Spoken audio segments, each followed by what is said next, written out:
이번 강좌는 젊은이들한테 아주 폭넓게 사랑받는 세계적으로 젊은이들에게 통용되고 있는 문화, 바로 락 음악이죠. 락앤롤. 이 음악에 대한 강좌입니다. 저는 음악평론가 임진모고요.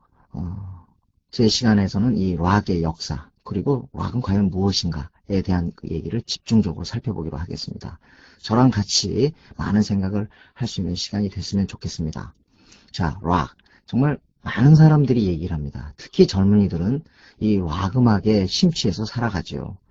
공부를 잘하는 사람이든 또는 공부를 잘 못하는 그런 젊은이들 간에 락 음악에 대한 청취 경험이 없는 사람은 전 세계적으로 별로 없습니다. 물론 이 락 음악을 시끄러운 음악, 약간 좀 불량스러운 음악 이렇게 생각해서 꺼리는 사람도 있지만 전체적으로 볼 때는 락 음악은 폭넓게 사랑받는다고 볼 수가 있죠. 락에 대해서 가장 중요한 부분은 어쩌면 이 락이 무엇이냐는 그 바로 정의 부분일 겁니다. 제가 이 음악 활동을 하면서 가장 많은 질문이 저에게 이제 받았던 것은 바로 락이 과연 무엇이냐, 어떤 음악을 락으로 정의할 수 있겠느냐 하는 부분입니다. 자, 락하면 가장 먼저 뭐가 떠오릅니까? 아마 일렉트릭 기타가 떠오를 겁니다. 일렉트릭 기타를 메고 약간은 장발의 어떤 그 젊은이 하면 저 사람은 락하는구나, 저 사람은 락커구나 이렇게 생각하게 됩니다. 분명히 이 락이란 밴드 음악의 성격이 강합니다. 밴드. 그러니까 일렉트릭 기타뿐만이 아니라 그 악기와 함께 하모니를 맞춰주는 드럼, 그리고 베이스, 그리고 또 이제 이 세 가지 악기에 맞춰서 노래를 부르는 보컬. 통상적으로 이 네 사람이 하나의 자그마한 밴드를 이루게 되죠. 이 밴드에서 나오는 그 강렬한 사운드, 그것이 바로 록 사운드입니다. 그러니까 우리는 락을 갖다가 밴드 음악으로 생각하기 쉽죠. 지금도 락을 하려고 하는 젊은이들은 밴드를 만들어야 되겠다, 우리 그룹을 만들어야 되겠다 하는 그런 얘기를 합니다. 결국은 락의 이미지, 그것은 바로 밴드 음악이라는 얘기입니다. 바로 밴드 음악이기 때문에 락의 이미지 중에는 시끄럽다, 소란스럽다, 또 젊은이들이 너무 열띠다 하는 뭐 그러한 이미지도 관련이 되어 있습니다. 그래서 기성세대 어른들, 부모님들 입장에서 볼 땐 이 락에 대한 이미지가 결코 상스럽지 못하죠. 좋은 편이 못 됩니다. 그래서 자식이 락을 한다고 또 밴드에 참여한다고 하면 정말 만류하는 그런 경우가 참 많습니다. 우리나라에서요, 지금까지 제가 만난 락 음악을 직접 연주하는 사람들, 그리고 또 락 음악을 듣는 사람들 중에 부모와 충돌하지 않은 사람이 없습니다. 되게 이런 소리를 들었을 겁니다. 심지어 뭐 락을 연주를 하지 않고 음악만 들었더라도 부모님 입에서 이런 소리가 나옵니다. 아니 어떻게 너는 공부도 안 하고 맨날 그런 음악만 듣니? 그런 음악을 못 들어서 얼어붙은 귀신이 씌었느냐 하는 그런 얘기를 합니다. 저도 그런 얘기를 듣고 아주 용감무쌍하게 지금까지 락 음악을 듣고 자라왔습니다. 그만큼 락 음악의 이런 부분, 기성의 어떤 제도, 그리고 가치, 그리고 그 세대와 끊임없이 충돌한 그런 음악이라는 점, 이 부분도 아주 중요합니다. 그리고 이것은 제 락 강좌 마지막까지 관통하는 아주 중요한 부분이 될 겁니다. 자, 아까 제가 밴드 음악이라는 그런 얘기를 했는데요. 자, 그러면 밴드가 아닌 경우에는 락이라고 할 수 없는가? 어떤 사람이 만약에 무대에 나와서 어쿠스틱 기타, 즉 통기타를 치면서 노래를 불렀다. 그럼 이 사람은 그냥 우리가 생각할 때 포크 하겠구나, 락은 아니다, 이렇게 생각할지 모릅니다. 외형적인 측면에서 락은 분명히 아까 제가 말한 4인조 라인업의 밴드 음악이 되지만 어떤 경우에는 이렇게 통기타만을 가져서 노래를 부르는 사람한테도 락 뮤지션이라는 그런 이름을 붙여줍니다. 그런 사례를 아마 많이 경험하셨을 겁니다. 분명히 들을 때는 그냥 뭐 포크 발라드, 심지어 발라드 같은데 왜 저걸 락이라고 하는가? 자, 이런 경우도 락이라고 할 수 있고, 또 하나 예를 들면 아주 우리가 공감할 수 있는 그런 예를 하나 들겠습니다. 자, 마돈나를 한번 예를 들어보겠습니다. 자, 마돈나를 누가 락커라고 합니까? 락 뮤지션이라고 합니까? 마돈나는 우리 그 80년대 중반에 등장했을 때 분명히 댄스 음악을 가지고 그것도 상당히 아주 섹슈얼리티가 강한 그런 제스처를 가지고 등장했던 그런 여가수죠. 댄스 리듬에 맞춰서 노래를 부르는 게 바로 마돈나입니다. 그런데 락 역사에서는 특히 락 전문가들은 마돈나를 가리켜 살아있는 락의 전설이라고 합니다. 리빙 락 레전드라고 합니다. 왜 그럴까요? 분명히 댄스 음악을 하는데 락과 댄스는 굉장히 멀리 있는 것 같은데 왜 마돈나를 갖다가 락커, 그러면 살아있는 락의 전설이라고 숭앙을 해주는가? 자, 여기서 락 음악은 어떤 외형적인 어떤 측면에서만 규정되지 않고 있다는 점을 알 수 있을 겁니다. 꼭 이렇게 기타를 메고 강한 드럼을 울려대고 베이스를 퉁기고 하는 것만이 락이 아니라 댄스를 하고 때로는 발라드를 불러도 락이라고 이름 붙인다는 겁니다.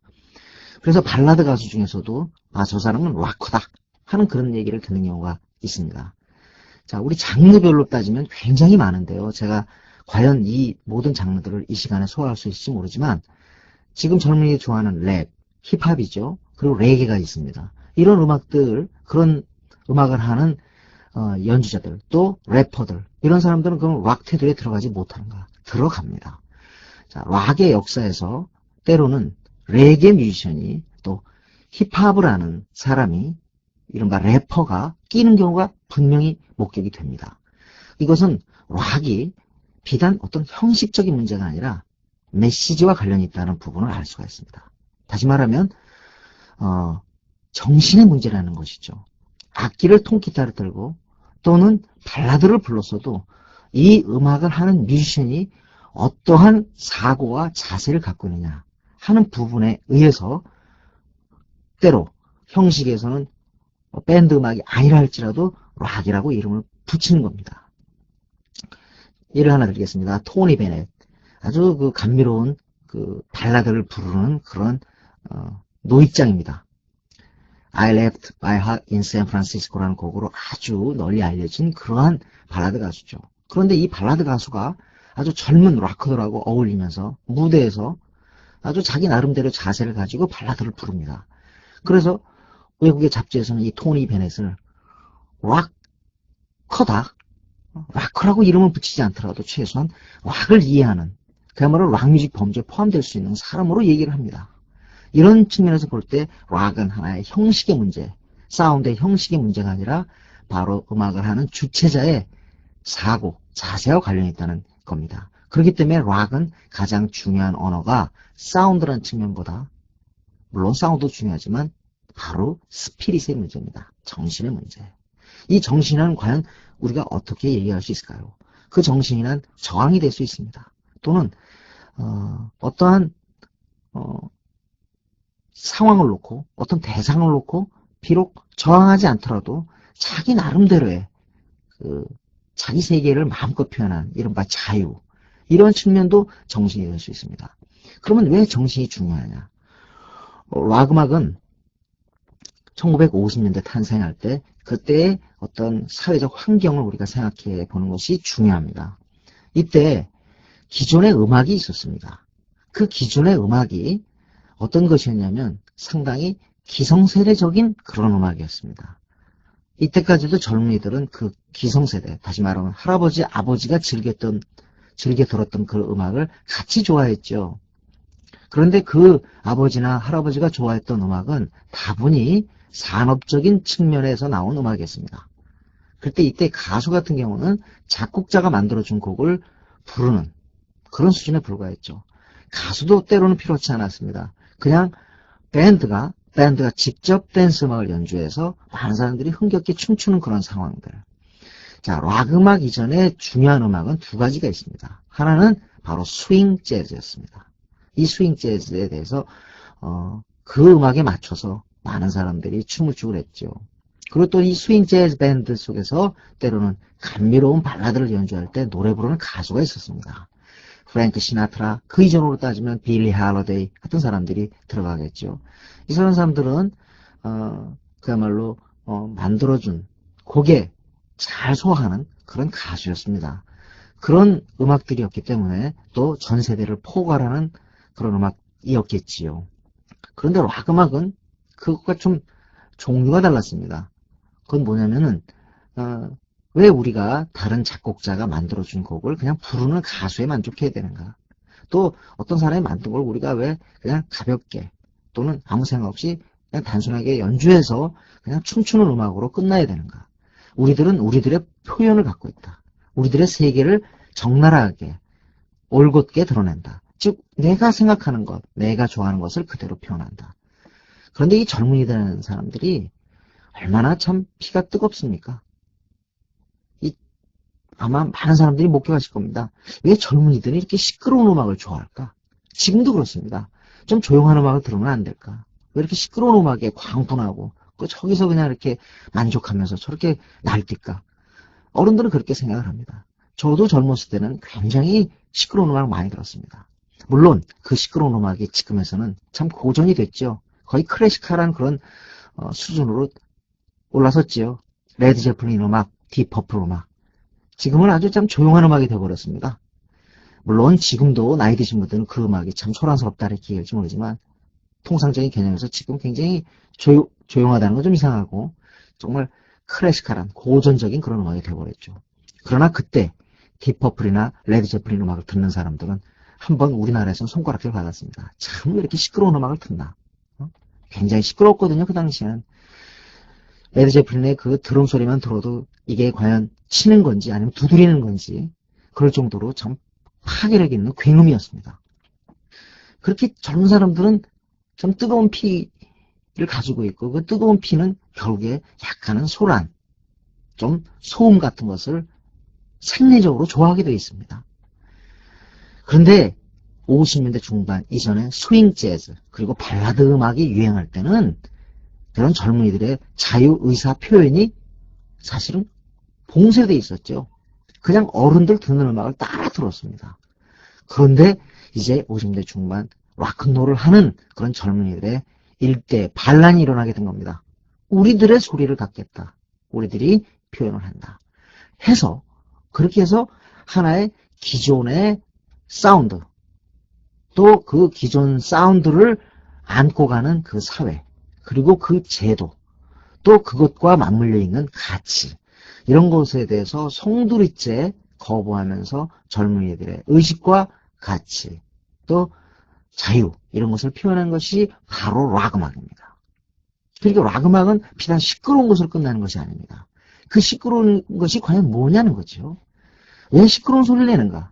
그건 바로 어떻게 보면 길들여진 사운드. 참 나이가 들면 점점 조용한 음악을 듣게 되어 있습니다.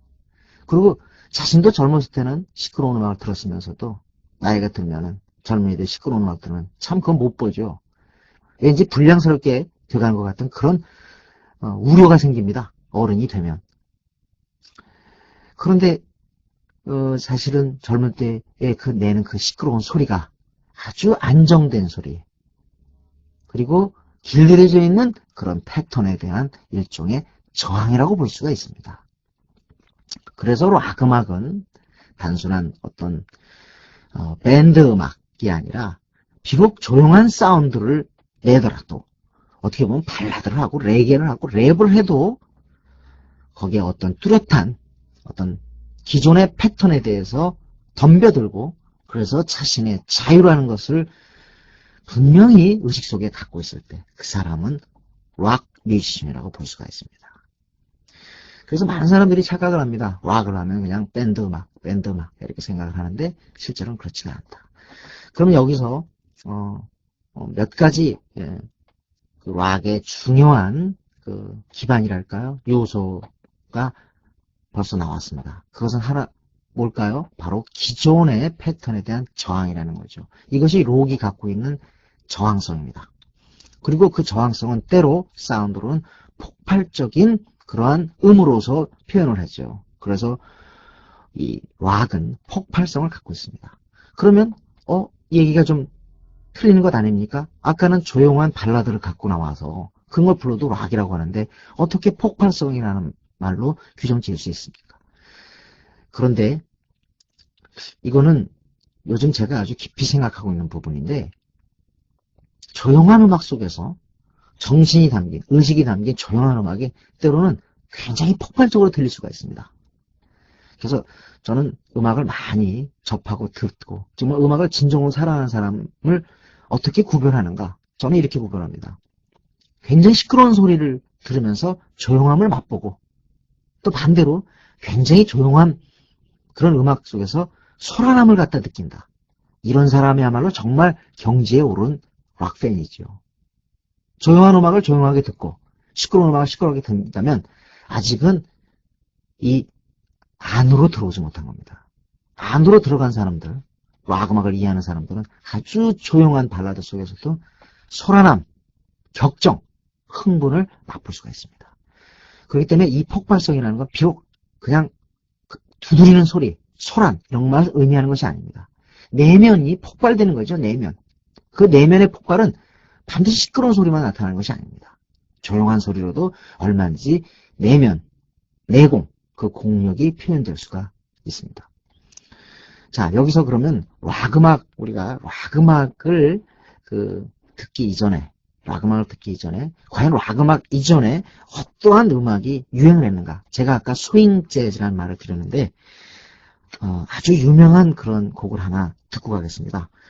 이 곡은 스윙 밴드의 리더 글렌 밀러가 연주한 건데 In the Mood라는 곡입니다. 아마 이 곡을 모르시는 분 없을 겁니다. 제목 모르고 이 연주자 몰라도 우리가 어디 놀러 가서 그야말로 진짜 어린이 놀이터나 어떤 행사장 가면 이 곡이 연주되는 거 참 많습니다. 바로 이러한 곡들의 반격으로 락 음악이 등장했다는 거. 그런 사실을 전제하고 머릿속에 두면서 이 곡을 들으면 참 좋을 겁니다. 자, 곡을 듣습니다. 글렌 밀러의 In the Mood.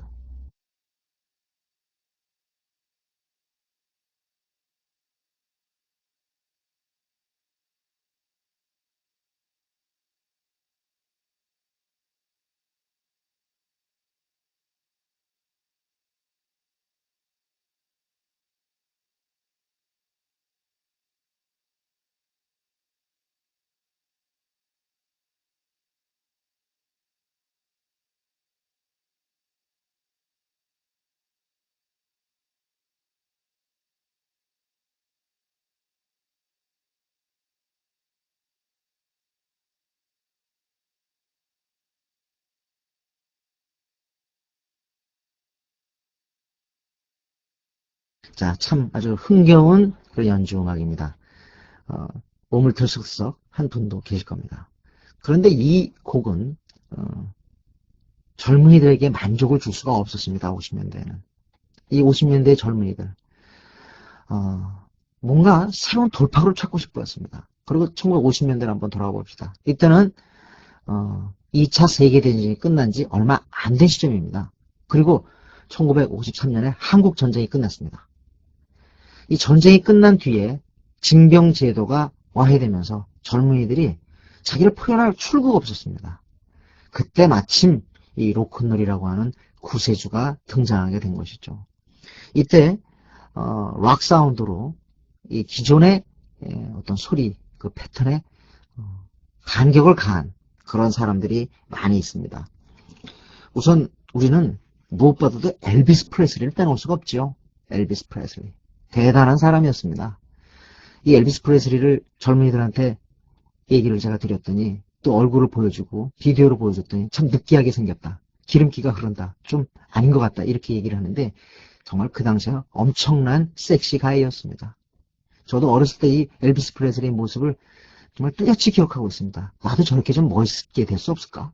뭐 이런 생각. 그런데 이 엘비스 프레슬리의 노래가 달랐습니다. 자, 아까 글렌 밀러의 인더 무드를 들었는데요. 만약에 글렌 밀러가 조용한 곡을 연주했을 때 어떤 가수가 나왔을 겁니다. 그 가수는 노래를 갖다가 하는 것이, 전혀 다른 패턴이었거든요. 그런데 엘비스 프레슬리는 노래를 어떻게 부르느냐? 아주 자유스럽게 불렀습니다. 자유스럽게 부르고 흥겹게 불렀죠. 거의 참 어떤 길거리에 어떤 불량배가 마구 그냥 내지르는 소리같이 그렇게 노래를 불렀습니다. 또 제스처는 어땠습니까? 마구 흔들어댔습니다. 그래서 텔레비전에서 엘비스 프레슬리 허리 아래를 비추는 것이 참 어려웠었죠. 그렇기 때문에 기성 어떤 제도나 어떤 어른들로부터 이 락 음악이 공격을 받게 되는 것이 바로 엘비스 프레슬리. 그 첫 영웅서부터 시작이 됩니다. 엘비스 프레슬리의 몸 놀림을 보고 오클랜드의 한 경찰이 말했습니다. 만약에 엘비스 프레슬리 거리에서 저렇게 흔들어댔다면 즉각 체포했을 것이다. 그 유명한 에드 설리번 쇼에서 엘비스 프레슬리의 허리 아래를 비추지 않았죠. 그리고 엘비스 프레슬리뿐만 아닙니다. 이때 등장했던 많은 락큰롤 뮤지션들, 대표적인 사람으로 척 베리가 있고 리틀 리차드가 있고 제리 리 루이스가 있습니다. 이런 사람들 모두 어른들로부터는 손가락질을 받았습니다. 뭔가 불량하고 좀 음산하고 뭔가 나쁜 일이 터질 것 같다. 심지어 그 당시에 언론에서는 10대 일탈과 비행의 그 뒤에는 록이 있다, 락큰롤이 있다 하는 그런 혐의까지 등장을 했습니다. 록의 어떠한 순환, 바로 탄생과 동시에 시작된 것이죠. 그런데 여기서 아주 중요한 것이 있습니다. 어떤 음악이라도 불쑥 솟아난 게 없습니다.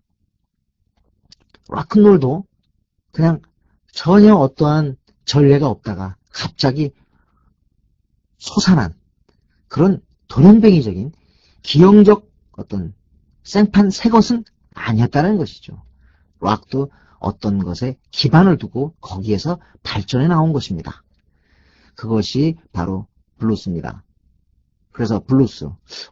블루스 하면 락과 과연 관련이 있을까? 우리는 블루스 하면 벌써 좀 상스럽지 못하게 생각하는 사람들이 있습니다. 벌써 이제 고고장이나 이런 데 가서 조용하게 남녀가 참 이렇게 접촉하면서 템포를 낮추면서 새로운 일을 꾸미려고 할 때 그때 나오는 음악을 우리가 블루스라고 생각합니다. 그런데 이 블루스는 그런 의미의 블루스가 아닙니다. 바로 흑인 음악입니다. 흑인의 한과, 흑인의 갈망, 그리고 고통, 이런 것이 담긴 그야말로 우리로부터는 정말 한이라고 표현할 수밖에 없죠. 바로 그 한이 담긴 흑인들의 음악입니다. 여기서 바로 엘비스 프레슬리의 락큰롤이 발전되어 온 겁니다. 참 이상하죠?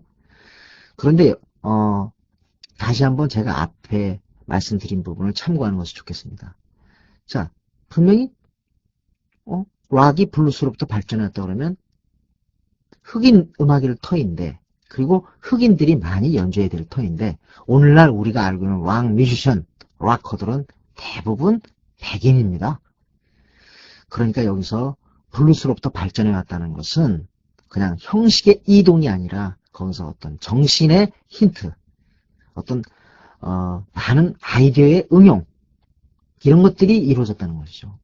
사실 냉정하게 말하면 정신이 백인으로부터 이식된 것입니다. 백인에게 이식된 겁니다. 흑인으로부터.